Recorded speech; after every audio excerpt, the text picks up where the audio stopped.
Real estate ఇండస్ట్రీలో నేను ఇచ్చిన సెమినార్స్‌లో చాలామంది కొత్త వాళ్ళు వస్తూనే ఉంటారండి. సో, వాళ్ళకి నేను ఎప్పుడు గూడా చెప్తుంటాను 6:00 లేసి వర్క్ జేయండని. సో, అలా చాలామంది వర్క్ జేసేటప్పుడు ఏంటంటే మార్నింగ్ 6:00కే మనము అలారం పెట్టుకుంటాము. కానీ అలారం మోగేటప్పుడు స్టాప్ అండ్ స్నూజ్ అని 2 ఆప్షన్స్ ఉంటాయి. మనము స్నూజ్ అనే ఆప్షన్‌ని మనం ప్రెస్ జేసి మళ్ళీ పడుకుంటాము. మళ్ళీ 10 మినిట్స్‌కి మోగుద్ది. మళ్ళీ ఆఫ్ జేసేస్తాము. అలా మనము 9:00కి లేసి మనము వర్క్ స్టార్ట్ జేస్తాం. అంటే మనకు 10 లక్షలు వచ్చేయాలి కానీ మనం 6 గంటలకు లేవం. ఎందుకు జెప్తున్నానంటే మనకేదైతే మైండ్‌లో మనకు 6 గంటలకు లేవాలని అనుకుంటున్నాం. కానీ మన సబ్‌కాన్షియస్ మైండ్ ఏమైతే ఉందో, మనం 9 ఏదైతే లేస్తున్నామో, స్నూజ్ అనే ఆప్షన్ ఎప్పుడైతే మనము ఎంచుకుంటున్నామో, మన మైండ్‌కి గూడా అరే లేద్దాంలే, లేద్దాంలే అనే లేజినెస్ ద్వారా మనము సక్సెస్ అవ్వడానికి ముందుకెళ్ళలేము.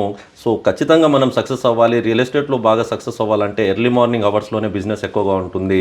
సో, ఇలాంటివి ఐడియాస్ మీ ముందుకు తీసుకొస్తూనే ఉంటాను. సో, మీరు ప్లాన్ చేసి మార్నింగ్ 6:00 లేసి వర్క్ అనేది స్టార్ట్ చేసుకోండి. విజయం మీ సొంతం అవుతుంది. Thank you so much.